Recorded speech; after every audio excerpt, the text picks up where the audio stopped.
Good morning, teachers. Good morning. There you go. I know it's summer. Thank you so much for being here. We know it's your summer. It's our summer too. And we're so glad to be able to talk to you this morning about inclusion and about working with kiddos of all abilities. How many of you are going to have special ed students in your classroom? This is a trick question. How many of you will have special ed students in your classroom? So if you're a teacher, your hand should be up, because everyone here will have kiddos with special needs in your classroom. You're not going to sign a contract that says no special ed kids, please, right? There's no such thing. There's no such thing. Now, how many of you are special ed minors or were? Are or were? Okay, so the rest of you are not. If you are not a special ed minor, how many special ed classes did you take? It's usually like 0 or 1, right? So you have just one class. We have just one shot to get you prepared for working with kiddos with special needs in your classroom. So what we wanted to do this morning was get you started with a quick getting to know you activity. And if you're in my class, it's the same one. Just pretend you've never seen it. Just act like it's great. And this is called a linking activity. So we thought we would get a chance to know you. You get to know each other, because we're all different. We're either undergrad or grad, special ed minor or not. And the way that it works, and I'm kind of looking around because we need space to do it, but that's okay. We're all teachers, so we know how to change things up, right? So this is called a linking activity, and the way that it works is we're going to physically link arm in arms with each other. There's only 2 rules. Only one person can link at a time, and also, what's the other rule? I forgot. Oh, you can't repeat. Good, good. They've taken my class before. Okay, so the way that it works is I get to start, because I'm the teacher, and what you do is you talk about yourself, and that's actually harder to do. We're not used to talking about ourselves. We're not used to bragging about ourselves, so you have to get creative about it. And so when you talk about yourself, I want you to talk about things that you think are different or unique or special. So I'm going to tell you some things about me, but I'm going to make them different, unique, or special. So if you can relate to what I'm saying, like if I say I like the color purple, and so does she can link to me. But only she can. Even if 20 of you like the color purple, whoever comes up to me first gets to link with me. Then that person tells us about themselves, and you link and link and link. Okay? I'm an only child. Let me see.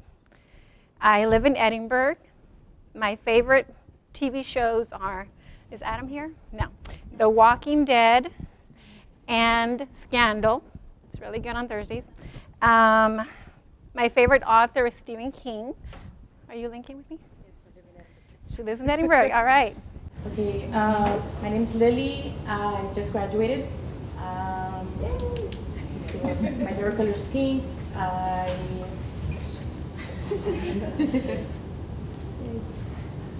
My name is Gina. I just graduated also in May, special ed minor. I am currently employed with PSJ School District. I've been there 6 years already. I'll take you up on that one. Special ed minor, sorry. Rosemary Garza, special ed minor. I'm a certified teacher. I work at, recently hired at Fossum Middle School in McAllen as a self-contained teacher, and it will be my first year teaching special ed. But my attire, yes, but I can't teach that. Second year teaching though, I was teaching ELA. You can see my attire, I'm a cowgirl. I like horses, I like French life. Sonia Miller, first year teaching special ed, first year teaching anything. Graduate from Texas Tech. Looking forward to teaching currently principal secretary at Longora Middle School. Before that, I was a police officer. Prior to that, worked at the Bridges, Customs Border Protection. Married to a border patrolman. Somebody link me.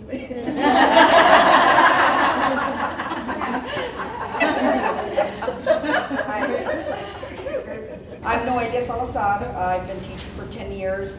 I work alongside with her at Mongolia Middle School. Wow. Yes, a long time ago. Well, some time ago. And I am already certified to be an administrator as well. Nice. Yes, so I also come from law enforcement background, but I was a 911 supervisor with the sheriff's office, with the police department. Special ed minor, geez, good grief, what else can I say? I'm from Alamo. I'm like, Be careful, there's no one. I just met someone from Alamo. Okay, hi, I'm Pauline. I just recently had to quit my job as a para so I could transfer to the day program because there was no longer an evening program. I'll graduate. Don't remind me. My favorite color is purple. I love Dr. Pepper.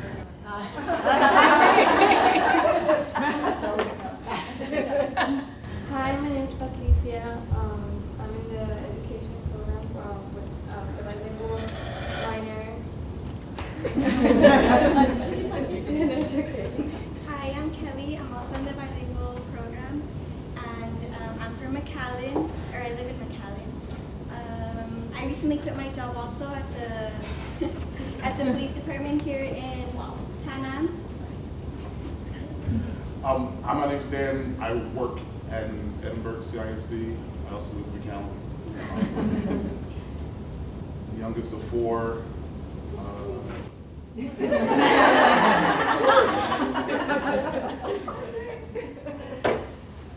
I'm Letty Oliva, and next semester I'm going to start doing my student teaching. And That was quick. Hi, I'm Kenya. I'm doing student teaching next semester. I have a daughter. She's 2. She's taking my math classes. I like chihuahuas. I'm Berta. I'm in the bilingual education program. Becca, what was your link to Kenya? Chihuahuas. Chihuahuas, okay. Hi, my name is Nancy. I'm in the bilingual education program, first block. I have one daughter only. She's 11. I live here in Edinburgh. Run.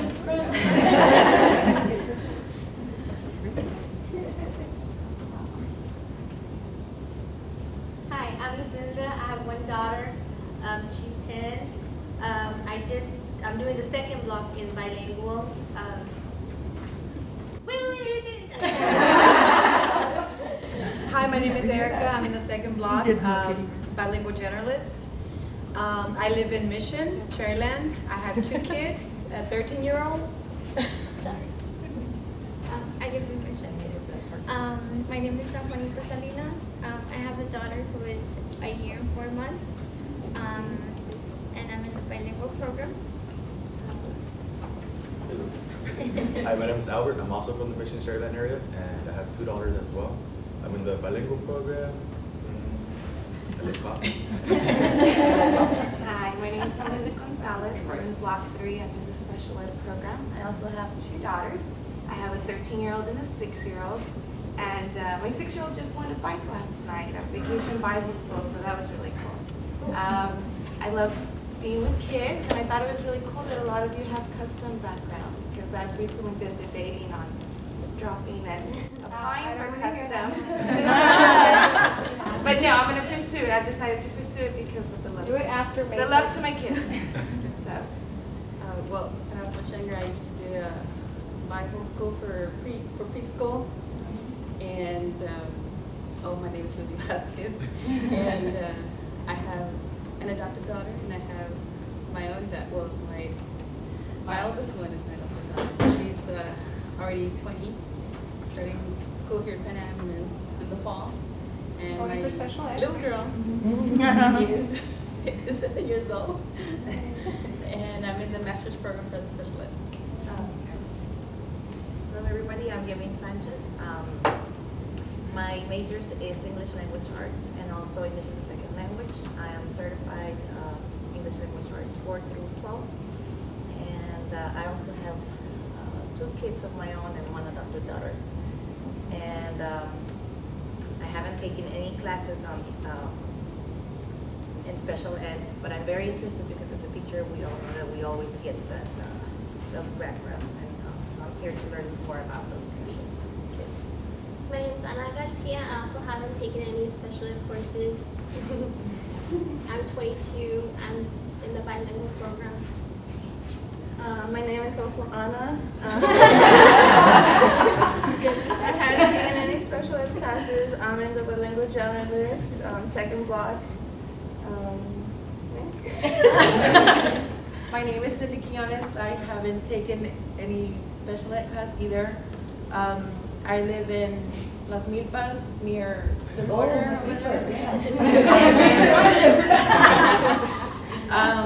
I like sports, basketball, especially.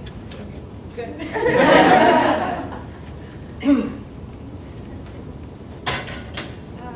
My name is Zulema Delgado. I like sports, but I love soccer. Varsity. And with a special ed minor.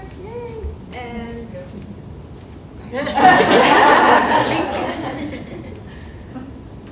name is Anna Mohammed, and I love soccer. I've been teaching for 23 years already, so I'll be starting my 24th. ELA teacher for a long, long time, and last year was my first year teaching special needs students. so you have to keep talking. Oh, yes. I love to travel. Gone to Paris like 12 times.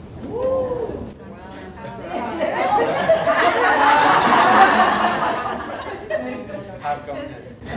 Hi, my name is John Lowdermilk. I've gone to Paris a number of times. I'm a professor in special education at Pan Am. I love living in the Valley. My favorite thing to do is go to movies.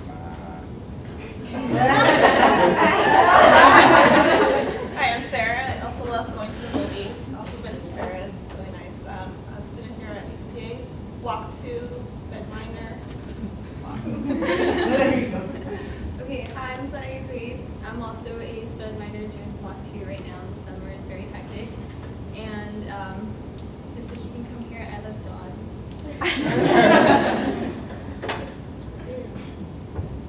Hi, I'm Caroline LaBoy. I actually own 4 dogs.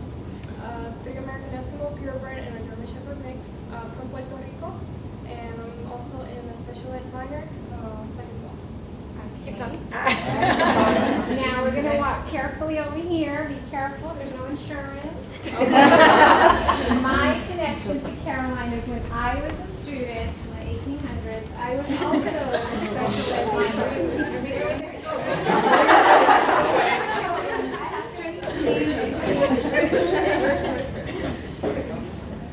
Okay, and so that was the point of this activity, teachers, to show you how we're all linked to one another in some form or fashion. We all have different backgrounds, but we can still relate to one another. Very nice, thank you. Okay, teachers. So now that we're all best friends, BFFs, as my daughter says, we're going to take a quiz. I know you want to take a quiz on Saturday morning, so you're welcome. And I know you love true and false. So I'm going to put this up here, leave it up here for a few minutes. You're not going to turn anything in. It's not for a grade. It's just for fun. Take a few minutes. You don't need to write down the question, just your answers. And if you're a sped minor, you better get these right, I'm just saying.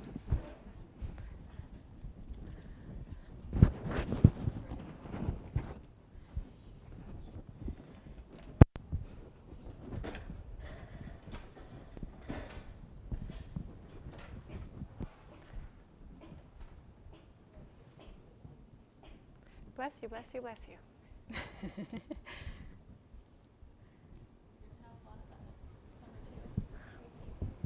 Oh, yeah? You have allergies? Yeah.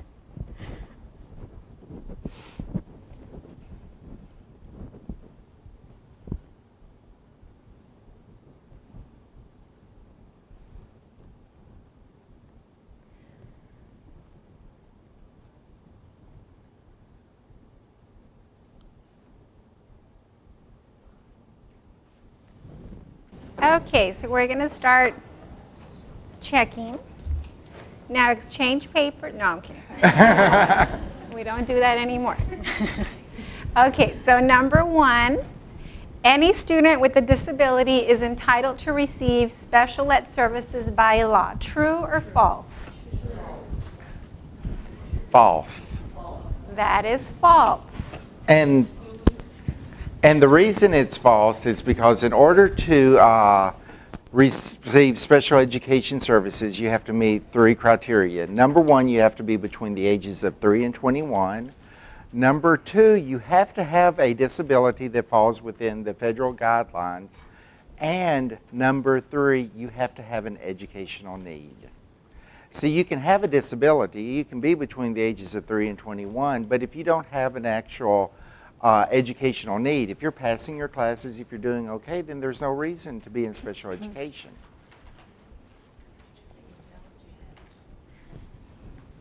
So in order to be in special ed or to qualify for special ed, you have to have a disability and there has to be an educational need. So can a student have a disability and not be in special ed? Yes. When I graduated high school, the 1800s, our valedictorian was in a wheelchair. He had muscular dystrophy, but he was also number 1 in our class, went on to MIT, bright, great guy, but he was not in special ed. He did not have an educational need. Think of Stephen Hawking. He has ALS. He's a physicist, is a professor of physics at Cambridge, one of the brightest men ever. He has a major disability, however, he's definitely not special need, does not have a special education need. Okay, so number 1 is false. Number 2, parents of special ed students have many rights and should be given whatever they request for their children. That is false. They do have a lot of rights, but just because they want something doesn't mean that they're entitled to that. And this can be something that parents do not understand. A lot of parents really do believe that they have the right to whatever they request. And you can see some outlandish requests. I've seen parents that have children with autism that want the school districts to pay for dolphin therapy or to pay for horse therapy. And they get upset when they don't get it. And you can find attorneys that will represent them. However, they won't win. And you also, teachers, have to look at what kind of requests parents are making. There's a piece of equipment called a light box, which looks similar to this document camera here, where you place a page on there or a paper and it illuminates and magnifies the print. And you can do the same thing, and it costs $4,000, by the way, $4,000. And you can do the same thing with specialized software. There's also a magnifying lens sheet that you can place over a page, and it'll do the same thing. So you have to look at, a box of 20 of those films for, $50 versus a $4,000 piece of equipment. Plus those films, you can take those home. You can have some at home. You can have some in every class. You can't really lug a piece of $4,000 equipment home back and forth. So you really have to look at what kind of requests parents are having and as a teacher, part of your job is to research that and look out for alternative things that the students might need. And also you have to look at, does the student really need it, or is it just mom and dad kind of pushing for that? One thing to think about, and we used to talk about the difference between a Cadillac education versus a Pinto education. And you think about it in terms of this. If someone were going to give you a car to go back and forth to work, well, I'd much rather, personally, I want the Dodge Charger, the Bumblebee edition. It's about $58,000. My wife won't let me have it. Yeah, we don't like that.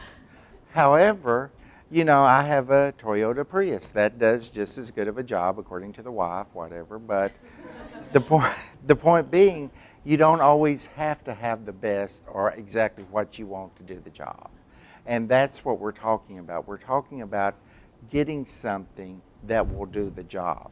And the more you go over that, the more of a disservice you're really doing to the student and to the school district, because you're not really supposed to look at how much it costs, but you are limited by the budget. And we also don't want to give parents a bad name. We're not saying that all parents are going to make these outlandish requests. Most parents just want the best for their child and they're willing to work with you, but in some cases you will have those few. Plus you're saving the environment with the Prius, so yeah. Still want my car. You're not going to get it. Number 3, Section 504 and special ed are synonymous, or they're the same thing. That is false. They are not the same thing. What is Section 504? It's just an added service, like for a student with a dyslexia disability, doesn't mean that he's got some kind of a handicap or disability, but just a disorder, a learning disorder. And they may just make accommodations for him and place him under there because he superseded all his tests. He's got high intelligence except for that, the switching of letters and switching of numbers. Okay. Accommodations. Okay, and so Section 504, in a nutshell, very basic, vanilla definition, it just means the student is entitled to receive accommodations or modifications in the regular ed classroom, but they don't have to be a special ed student to do that. A student can have a temporary disability. If they break their leg and need crutches or a wheelchair, they're entitled to receive accommodations like leaving class early, a few minutes, etc., for a short period of time. So it can fall under Section 504 versus special ed. So there's a difference. Now, a lot of school districts, unfortunately, do link these or lump these together. They don't mean the same thing. Special ed is a federal mandated program. It's for students with specific disabilities, and it tells you exactly what services they're going to need. Section 504 is much more broad. So they don't mean the same thing. The only students that are in special education are students that have an individualized education plan. In order to be in special education, you must have an IEP. If you don't have an IEP, you're not in special education. I don't want to get too legalistic on you, but that's just an important thing to remember. And Ms. Pecina is correct. Too many school districts link 504 and special education, and they are two totally separate laws. They came around at a different time, and they came around for two very different reasons. 504 involves many different things that have nothing to do with school districts. So you really have to think of them as two separate entities. Yes, ma'am. IEP is an individualized education plan. That is, every year, if a student is in special education, you have to have a meeting called an ARD, A-R-D, Admissions Review and Dismissal. During that meeting, teachers, special ed teachers, parents, and sometimes the student will get together, and an administrator will get together and just plan out the student's academic career for the next year. Out of that comes the paperwork, which is the IEP. Number 4, a teacher only has to modify if they feel the student needs it. A lot of teachers feel like that. A lot of general ed teachers, and I'm not picking on general ed teachers, but a lot of general ed teachers do feel like that. It is the IEP, which I was just talking about, is federal law. It is a contract that the school district makes with the federal government that says, we are going to do this for the student. If a teacher decides not to do that, you're breaking a contract with the federal government. That's not a good thing to do. You need to avoid doing that. Number 4 is false. If it's in the IEP and part of the IEP is a modifications page, that means a committee has agreed and signed this legal binding contract to say this student needs shortened assignments or books on tape or whatever. So when you become a teacher, and if you have a special ed student in your class, you become part of that committee. So you help make those decisions. And when you look at that modifications page, it's not a menu. You don't look at it and see what sounds good today. You have to look at what does the student need in order to succeed in your classroom. And that's what you pick. So the goal is not to pick the most checks I can put on here. The goal is to pick what does he need in order to succeed in my classroom. And when that goes into the IEP, it's a legal binding contract. And if you're not modifying, you can be sued. Yes. And that has happened before. And you know what teachers make, so you don't want to get sued. Right? Yeah. So you need to follow the law. And the next thing is, if you get sued over something like that, your school district will not support. They will not legally support you. You're on your own because you went out and did something you were not supposed to do.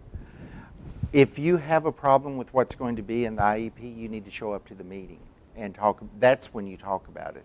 That's when you voice your concerns. And you have a right to do that. If you don't agree with it, talk about it. Discuss it. The IEP, the ARD meeting, is your moment to come to a consensus about what's going to be put into it.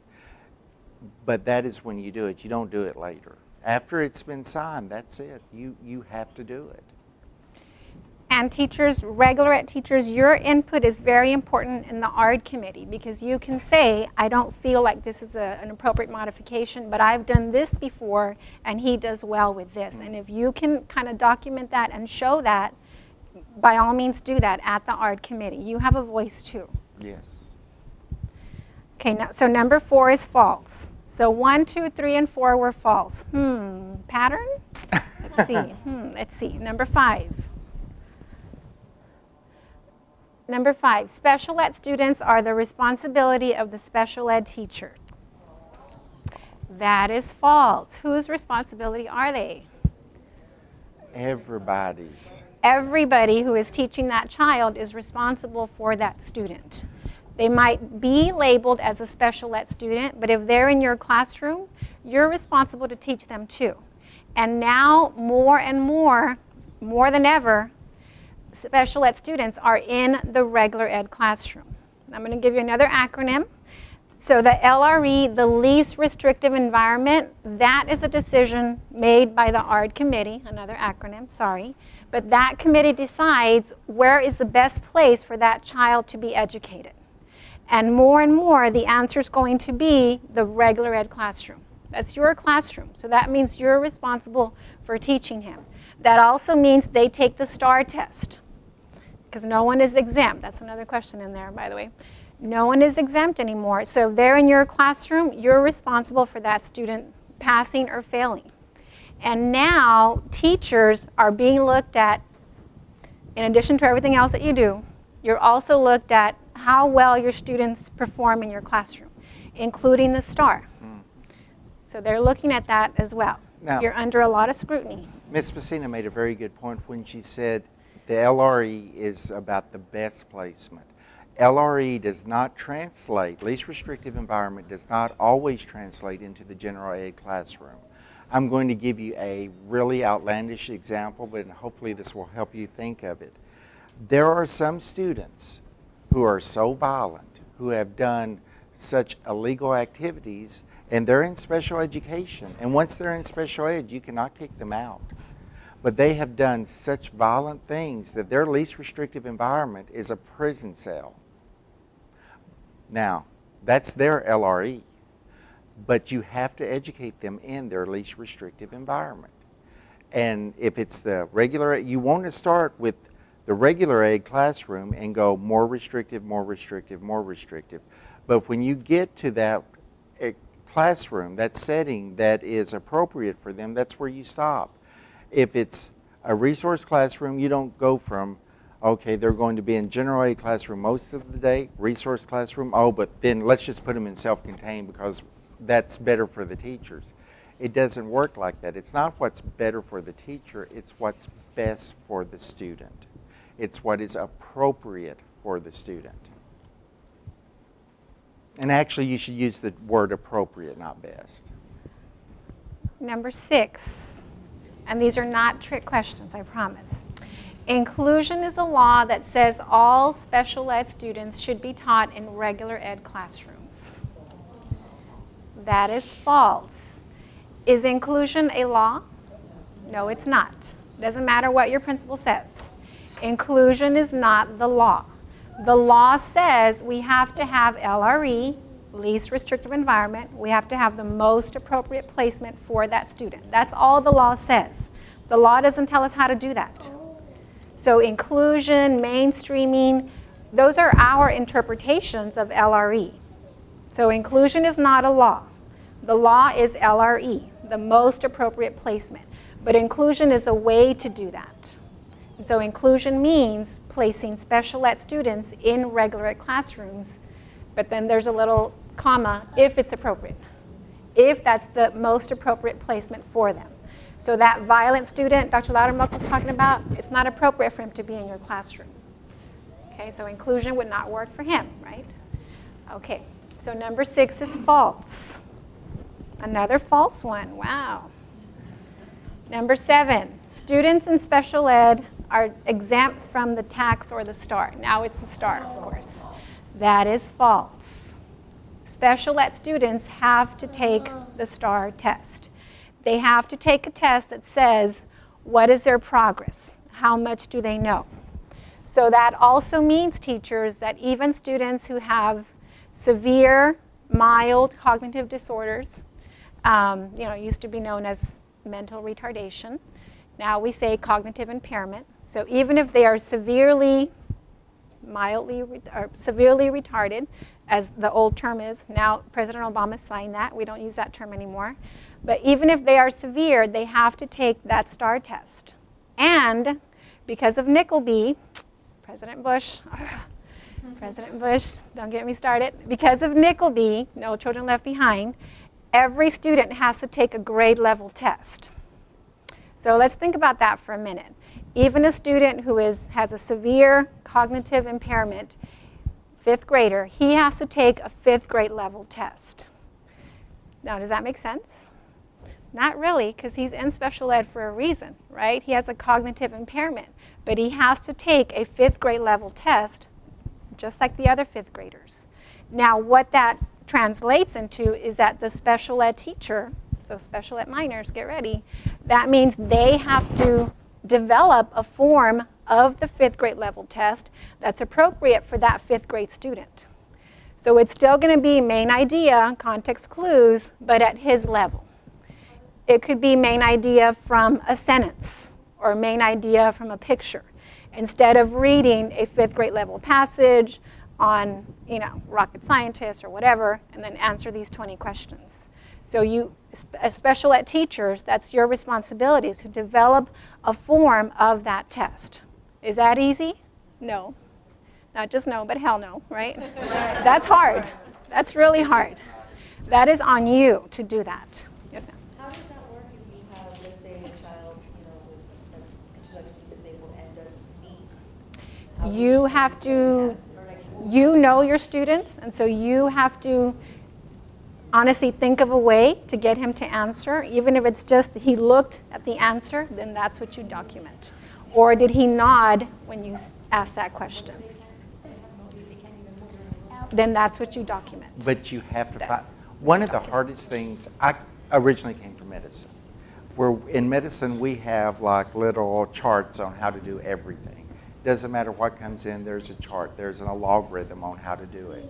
When I came into special education, it was very difficult for me. I would ask the question, well, how do you do this? How do you do it for this type of student? Where's the logarithm? It took me a very long time to get it through my very thick head that logarithms in special education do not exist, because it is truly individualized. That's not just a word.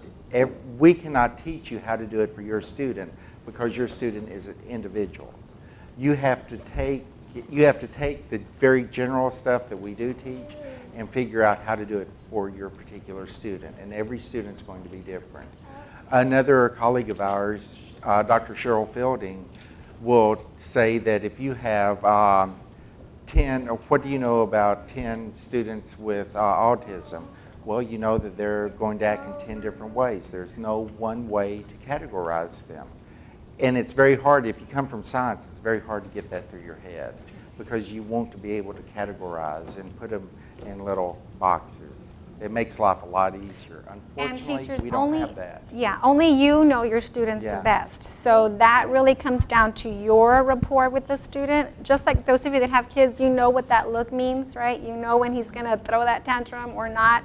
You know what that face means. You're going to get that with your students. And if you're in a self-contained classroom, you get to know your students really well because they stay with you for years. So you know what each look means, you know what each sigh means. Even if they're nonverbal, you know exactly what they're thinking because you know them so well. And that's what you have to think about or reflect on when you're developing that test. So it's a challenge. We're definitely not saying it's going to be easy. You know, our hats off to you. We admire you. Difficult. Definitely. Yes, ma'am. The modification of the STAR exam, we would only modify it if they were severe. Okay, So let's say that, like a student with dyslexia, they would have the same exam, but we would just give them more time. that's than, like, helping them read it. what I was about to come to. They have basically 3 choices. They can take, well, 4. They can take the regular STAR, just like everybody else. They can take a STAR with modifications or accommodations like in a separate classroom, but it's the same test. Or they can take the STAR M, STAR modified, and that's for higher functioning kiddos like learning disabilities, or the STAR Alt, STAR alternative. That's for the more severe ones. If you're in a self-contained classroom, then you'll have to develop the STAR Alt. And Yeah. the thing with that, 97% of the students, according to federal law, 97% of the students on any campus should be taking the traditional regular STAR test or the traditional regular state assessment. 2% can take the modified one, which is the higher functioning one, where they're given more time, less questions, whatever. 1% can take the alternative assessment. The alternative assessment is the one that's created by the teacher. So in a school of 100 students, 97 of them can take the regular, 2 can take the STAR M, and 1 can take the STAR Alt. Now, principals would see this and they would go, okay, well, give me the worst student. Okay, we'll put him in STAR Alt. Give me the next 2 worst students. We'll put them in STAR M. You can't do it like that. There are criteria for each category. So even if you meet the percentage numbers, they still have to meet the criteria to be in there. So it's kind of a 2-pronged test to get in there. Now, let's say you have 100 students, but you have 4 that really need to take the STAR Alt. Do you make them take the STAR M? No. You just have to write into TEA and explain to them that, and give them a good, sound rationale, which your school district should do, on why they do this. It's a very complicated system, and it's a very, I think, unfair system, because it bases everything on percentages and on the bell curve. And the bell curve is just an average. A bell curve can tell you a lot about what a large group of people is going to do. It can tell you very little about what an individual is going to do. And we deal with individuals. And the principal's not the one in the classroom. It's you. That's right. And we're not trying to scare the special ed minors. We hope you stay and finish. And we want to bring the rest of y'all into special ed. But you know what you're getting into. I mean, you chose this field for a reason. And those of you going into regular ed, you chose this field for a reason too. And so your challenge is also to collaborate with the special ed teacher. You both bring something to the table. You know, 2 minds are better than 1, right? You both bring your field of expertise to the table. And so in our classes, we talk a lot about collaboration, regular ed teachers working with special ed teachers. You almost have to have weekly contact with each other, and in some cases, daily contact if you have kiddos with severe needs, because you need to know what kind of morning did he have. You know, did he sleep? Did he take his medication? Did he, 20 other questions. So working together is going to benefit your student, obviously, but also your working relationship. And this hour-and-a-half presentation does not even remotely begin to touch even a billionth of what you need to know. Honestly, the one class you take is not, that the undergrads now have to take, is not anywhere near enough. It's really a lot of stuff that you need to know. There's just tremendous amounts of information. And then that's still not enough. Number 8. Disciplinary actions should not be taken with special ed students. False. Very good. You got the pattern. Yes. Number 8 is false. Almost all special ed students are responsible for the same student code of conduct as the general education student. It is never appropriate to not have some form of discipline for any special ed student. A very important thing when dealing, it does not matter what the disability is. This is true, I think, of any student, but especially special ed students. They must have consistency and structure. You must have that. If you do not have a classroom of consistency and structure, you might as well just hang it up, because that is what special ed students have to have. The more severe they are, the more important consistency and structure become. Number 9, if a teacher suspects a student may have a disability, he or she should refer that student immediately. That is definitely false. We never do that. Special ed should be the last option. It should be the last thing that you think about, not the first thing that comes to your mind when they fail a spelling test. And I always tell my students, think about your own children. Wouldn't you want the teacher to do everything first before they said, you know what, I think he may need to be tested? Well, yes, obviously. And these are just good teaching practices. They're things that teachers have done all the time. Now it just has a fancy name, RTI, response to intervention. Before that, it was just the referral process. But it all comes down to, what are you doing to help your students succeed? Because you can modify for a student without him being in special ed. If we saw that this session wasn't going well, if we were losing you, if you guys were walking out, we would change it up. We would do something different. We would modify to keep you interested. And that's all that modification means. It just means make a change. So you can help them, you can modify for them, even if they're not in special ed.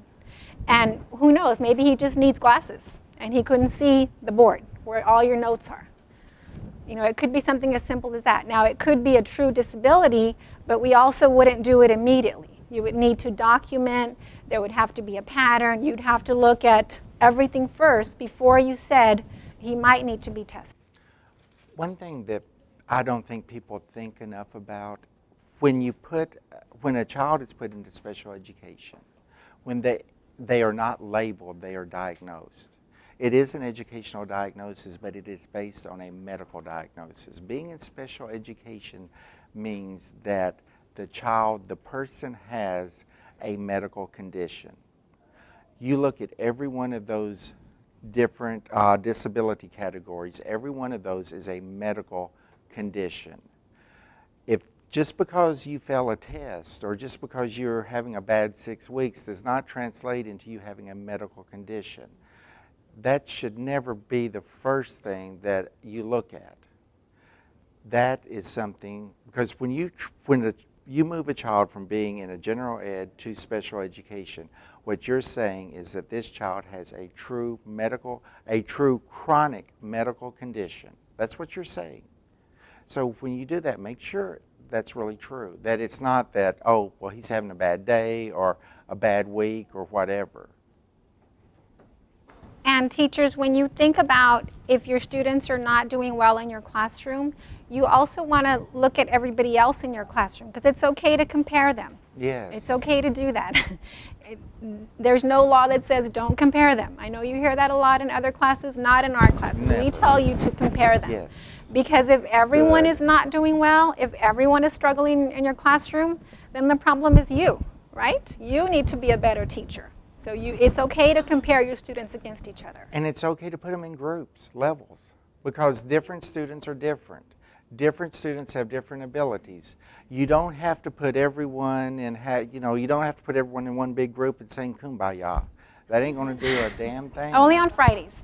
Yeah, but not in my class. Yeah. And the last one, teachers. ADHD is a disability category eligible for special ed. False. False. ADHD is typically served under 504, but more importantly than that, ADHD for special education falls under other health impairments. OHI is the disability category for ADHD. And that's only if it's severe enough to affect education. Remember the Yes. criteria? Does he have a disability? Does it affect education? So And only if it's severe enough that it affects his ability to sit in your classroom and pay attention and do well, then that's when you consider that. Otherwise, it could fall just under 504. And understand, ADHD does not translate into I have a child that's a jerk. ADHD is a true neurochemical imbalance that is corrected with a two-pronged treatment. Number one, they have to have medication. Number two, they have to have behavioral therapy intervention.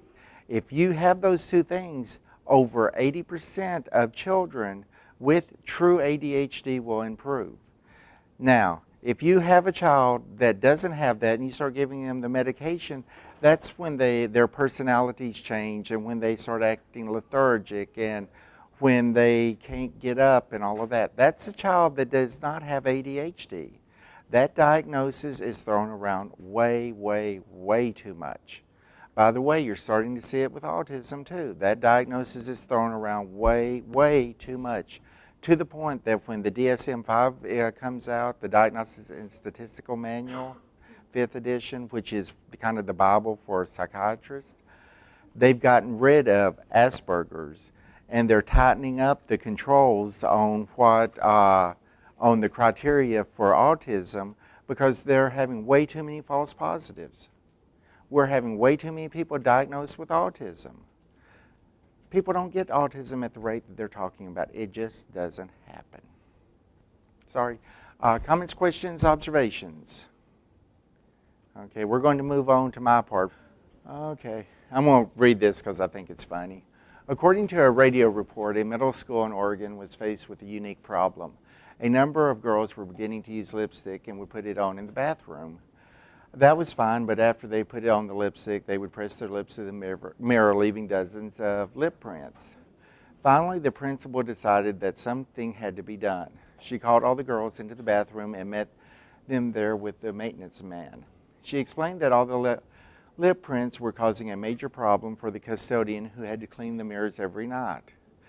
To demonstrate how difficult it was to clean the mirrors, she asked the maintenance man to clean one of the mirrors.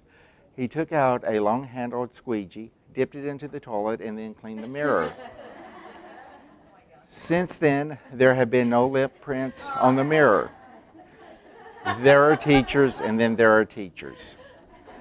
Now, I do this to jump onto something that I have a huge problem with.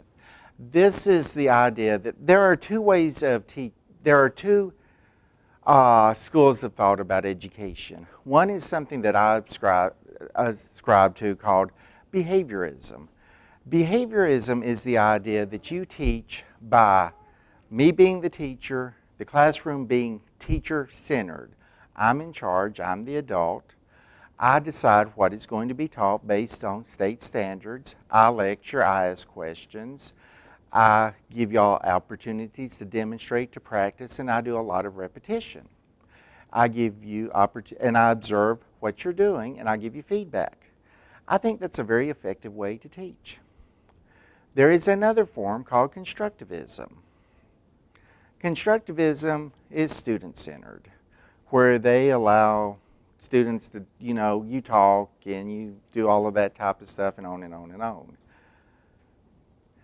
I'm not going to say how it works with general ed. I'm not a general ed professor. I will say that being in special education, being an expert in special education, it does not work with special education students. Direct instruction, behaviorism is what works. We have, since 1799, 1899, 1999, 2009, 10, 11, 12, 13, 304 years of demonstrable evidence that direct instruction works with special education students. Now, you compare the two. use it with special ed and it will work. Structure, consistency, repeatability, pound them to death with repetition over and over and over. It will work. If you're in special ed, you hear it from Ms. Pecina, you hear it from me, you hear it from Ms. Pecina, you hear it from me. By the time you get out, you have seen Richard Lavoie videos so many times that you can probably quote it in your sleep. And you heard today with the linking, there was one of the students that knew the second part. Seen it so many times. How is a mind like a parachute? You got to keep it open. And that's really true. And I say this because you really have to think whenever you have a special ed student come into your classroom, they can be very difficult to deal with. There is no doubt about that. We all know that. Their parents know that. They know that they can be difficult. But you think about this. You only have to deal with them 3-4 hours a day, 3-4 hours a day, a few days out of the week, a few weeks out of the year.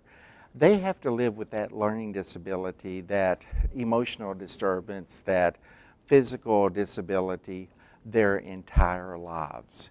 If you think it's hard, if you think it's difficult, imagine being them. Imagine being someone that they hear something, but they can't process it.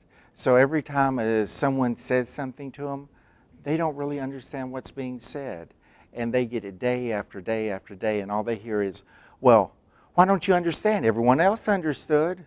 Why are you doing that? Everyone else is going to get in trouble because you didn't do it. You know, John, why are you acting like that? Their class is going to have to stay in after school because of you. You get that every day. Eventually, what's your self-esteem going to be like? Yeah. Are you going to want to come to school? No. Are you going to start acting out, or maybe worse than acting out, cutting yourself, acting in, changing, maybe becoming anorexic, bulimic, all types of self-hating activities? Yeah. And teachers, also keep your minds open, going back to your parachute analogy, Dr. Lowdermilk. Keep your minds open when you get a new class every fall, and think about what your students are able to do. Yes, it's okay to talk to last year's teachers and look at their folders and read all that stuff, but also put that stuff away and just work with your students. Don't go into your classroom, thinking, oh, Juan A., well, his folder said, these 10 things, so that's only what I'm going to look at. That was last year. This is this year. This is your year. This is your year to make a difference. And it's not going to be easy. It might take you 3 months to get the behavior down right, and that's okay. That's what you signed up for. You know what you're getting into. And that's also true for regular ed. Every year is different. What worked last year, you did that great activity last year, it might bomb this year, and that's okay. That's why you have your bag of tricks. That's why you have plan A, plan B, plan Z, because sometimes you need all the way to Z for your students to be able to get it. A young child, the first 8 years of their life, you have their brains, they are making so many connections, and they're just growing so fast, and the synaptic death is happening so quickly that the difference between the end of May and the beginning of September can be so huge. It's like having a brand new kid. I mean, they're totally 180. Two-pronged criteria for disability, special ed eligibility. Number one is disability. These are the different categories. You have autism, other health impairments, learning disabilities. This used to be mental retardation. Now it's called intellectual disability. It's hard for old people to get the new one. NCEC is non-categorical early childhood, something like.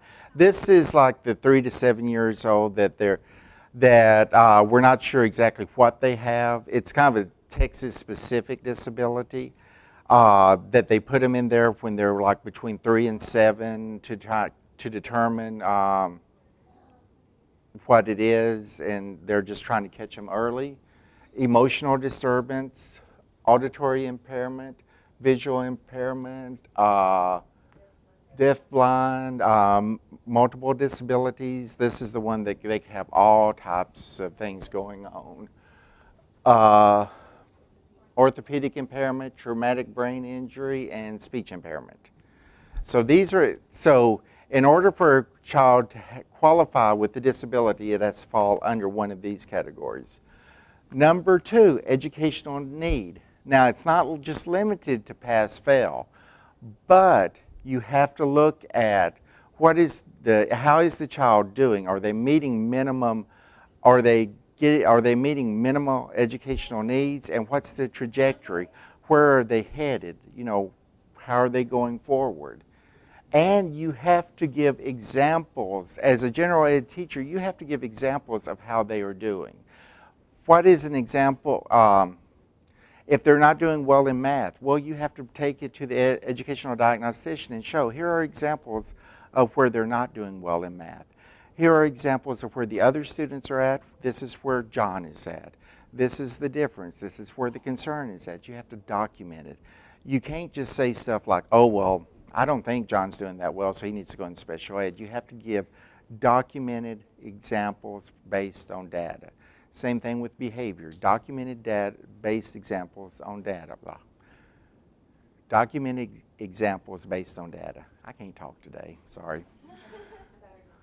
I understand. When you're looking at behavior, how often did they have an outburst? When did it occur? What was going on before? What happened afterwards? Does it just happen on a Monday? Does it just happen on a Tuesday? There's all types of stuff you have to put in order to determine what the pattern is. And you need to do this way before you go to refer them. What type of interventions have you tried? Were they successful? If not, why were they not successful? What alternative interventions? If they were not successful, why were they not successful? And teachers, you have to get into the habit of documenting. I mean, as a teacher, documentation is your best friend, and you're going to have to take a few minutes every day to just document on that student. And that's going to be hard, that's going to be challenging. You have to find the time to do it, but documentation is one of the best ways to kind of show, this is what I was talking about. This is why I think he needs to be referred. And when you document, you always just state the facts. Don't put your opinion in there. Don't say the kid's driving me crazy, I can't stand him, exclamation, exclamation, exclamation. Just say he was very active today. He got up 20 times in 30 minutes. Yes. Just state the facts. Don't put your feelings in. Do not embellish at all. Also, when it comes to documentation, it does not matter what you did. If you do not write it down, it did not happen. You could be providing the best service ever. If you did not write it down, it did not happen. Also, make sure you keep, anytime you contact the parent, your administrator, you have an interaction with the child, anything that you believe or even don't believe needs documenting, document it. Because you have to have a paper trail. You just have to. We have the IEP pyramid. You start with the evaluation of the student. This is the educational diagnostician evaluation, their achievement, their IQ, the psychological evaluation, all of that type of stuff. You take that information. From that, you create the goals and objectives. From that, you create the placement. The placement is the least restrictive environment. You never start with the placement. You always start with the evaluation, which leads to goals and objectives, which leads to placement. Let's see. Keep your expectations high. Okay, I want to get through this real quick. Inclusion core beliefs. All students have a right to be educated in their home school. That means in their home campus. In other words, you do not say, oh, well, this is your home campus, but they do a really good job with children with autism over at this other campus. I think we should send them over there. You don't say that. Separate but equal is not a thing. I say that because I was in an ARD meeting representing a student a few years ago, and a speech path actually said that. It's not something you say. It's a bad thing to say. Children should be with their same age peers. If you have a child that is in 10th grade reading on a 5th grade level, you don't put them in 5th grade. Nor do you give them a 5th grade reader when the rest of the class is reading Shakespeare. You don't hand them the See Dick Run book. You just don't do that. That is embarrassing, and it's going to cause a lot of problems. Everyone shares responsibility to support a child. This includes general ed, special education, administration. It can be hard to get the parents to buy in sometimes, but you have to try. You really do. Now, you have to balance getting the parents to buy in and contacting them with them perceiving you as a nuisance. You always want the parents to be on your side, even if getting them on your side means biting your tongue. It's much better to bite your tongue and keep quiet and keep the parent happy than it is to say something that's going to cause an adversarial relationship. Give you an example. As someone that's married, there's an old saying that I hate: happy wife, happy life. It is true. There are many times that I have not bit my tongue that I should have. It's called a day of the week. But anyway, yes, ma'am. And teachers, you don't always have to call the parents when something bad happened. You can call them and say, your son did great today. Yes. He had an activity and he participated. You know, parents want to hear that. You know, we have caller ID. We know when the school's calling.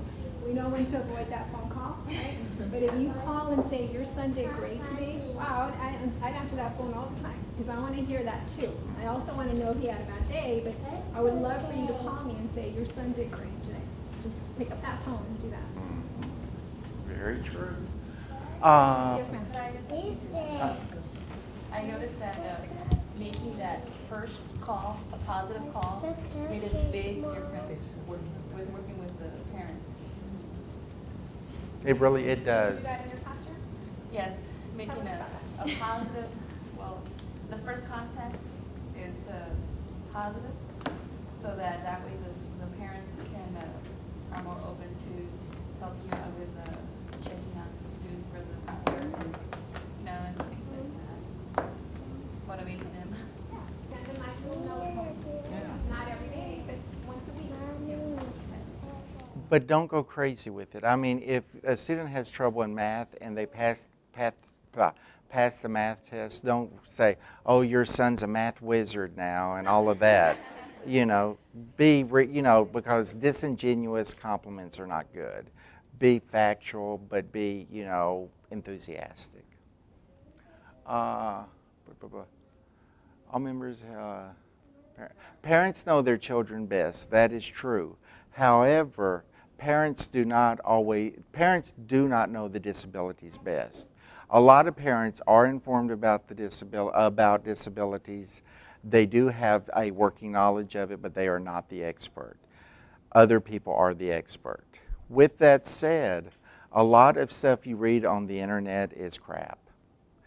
Google is not always your friend. I always tell people friends of mine, when they get sick or they're about to go into surgery or something, stay off the internet.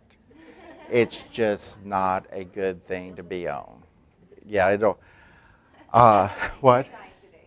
Yeah, it's because you will see, and especially when you get around ADHD medication and medication for psychological conditions, because you think about it, you have people that have these conditions that aren't on the medication, so they start blogging and putting stuff on it that just simply are not true. And they have a right to put it on there, but it's just not true.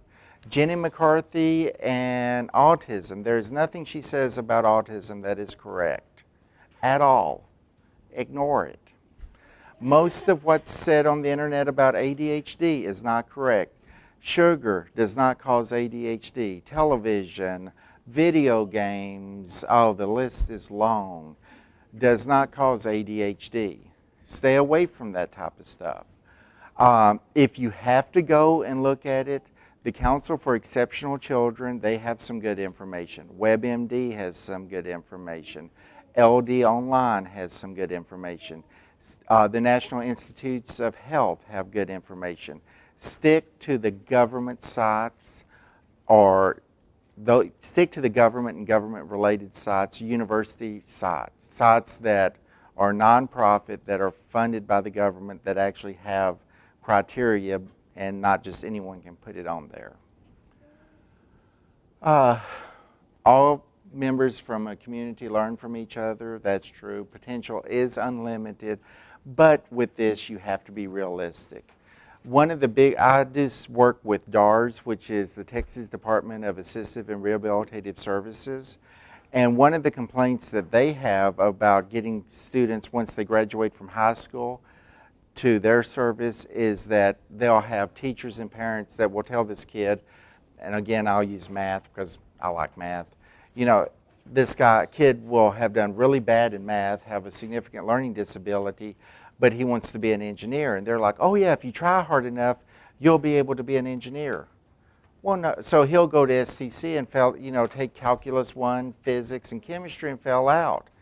Now, in his mind, he didn't try hard enough, and that's why he failed.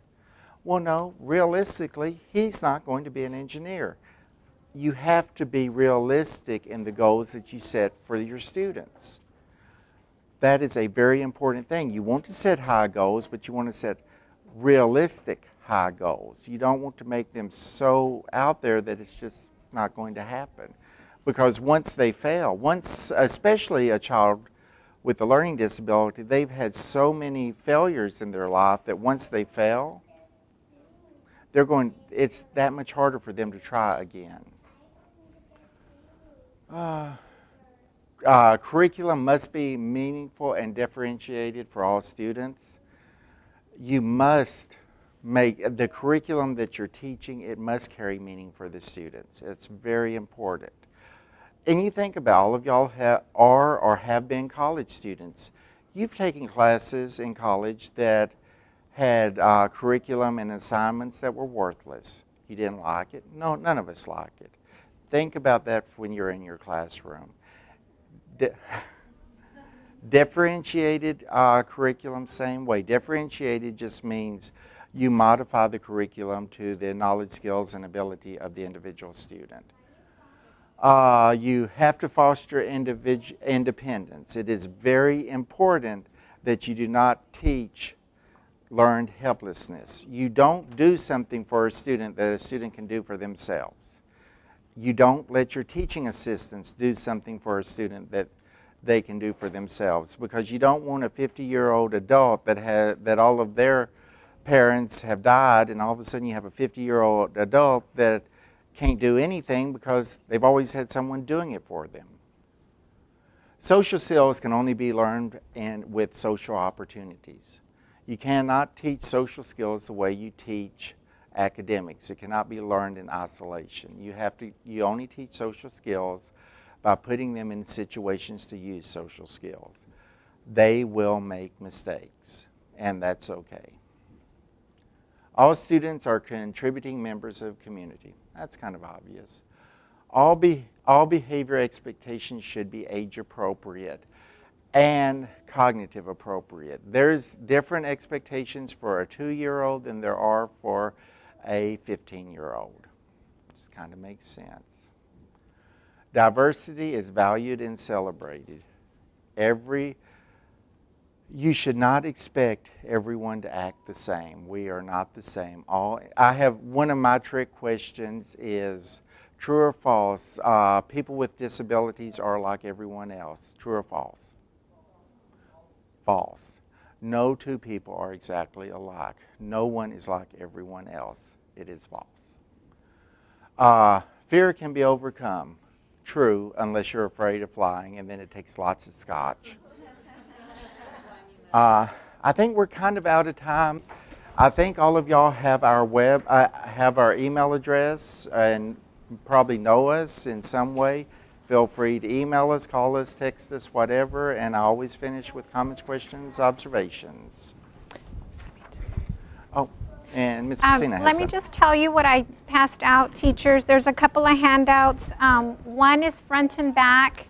We were hoping to do a group activity, but we kind of ran out of time. We love to talk, as you can tell. But, so what I gave you on one side, those are just different types of adaptations, curriculum adaptations, modifications, accommodations, whatever you want to call them. They're just ways to do things differently in your classroom. On the front is a little, not a poem, but a little saying, I guess, about bamboo. So that's why I said be a farmer. So it takes patience and discipline to develop and empower people. In fact, it's like growing bamboo. Once the seed is planted, and remember, you're the farmer. Once the seed is planted, the farmer will water it daily for 4 years before the tree breaks ground. But then after that, it grows 60 feet in 90 days. So it's going to be hard in the beginning. You're going to have to work hard like that farmer. But once the light comes on, once he gets it, you're going to see the growth there. Okay. And then the other thing I gave was a personal story from this lady, Emily. And if I can have a volunteer read this. Any volunteers? Yes. Welcome to Holland. I am often asked to describe the experience of raising a child with a disability, to try to help people who have not shared that unique experience to understand it, to imagine how it would feel. It's like this. When you're going to have a baby, it's like planning a fabulous vacation trip to Italy. You buy a bunch of guidebooks and make your wonderful plans. The Colosseum, Michelangelo David, the gondolas in Venice. You may learn some handy phrases in Italian. It's all very exciting. After months of eager anticipation, the day finally arrives. You pack your bags and off you go. Several hours later, the plane lands. The stewardess comes in and says, "Welcome to Holland." Holland, you say. What do you mean, Holland? I signed up for Italy. I'm supposed to be in Italy. All my life, I've dreamed of going to Italy. But there's been a change in the flight plan. You've landed in Holland, and there you must go. The important thing is that they haven't taken you to a horrible, disgusting, filthy place full of pestilence, famine, and disease. It's just a different place. You must go out and buy new guidebooks. You must learn a whole new language. And you will meet a whole new group of people you would never have met. It's just a different place. It's slower paced than Italy, less flashy than Italy. But after you've been there for a while and you catch your break, you look around and you begin to notice that Holland has windmills. Holland has tulips. Holland even has Rembrandts. But everyone you know is busy coming and going from Italy. And they're all bragging about what a wonderful time they've had there. And for the rest of your life, you will say, yes, that's where I was supposed to go. That's what I had planned. The pain of that will never, ever, ever go away, because the loss of that dream is a very significant loss. But if you spend your life mourning the fact that you didn't get to Italy, you may never be free to enjoy your very special, the very lovely things about Holland. And teachers, I always tell my students, you never know what it's like to have a child with a disability unless you yourself have a child with a disability. So you can never put yourself in their shoes, but you just need to try to understand a little, as much as you can, where they're coming from. Okay, so keep an open mind, as Dr. Lowdermilk said. Well, thank y'all for coming out. I hope y'all enjoyed it. Give yourselves a round of applause.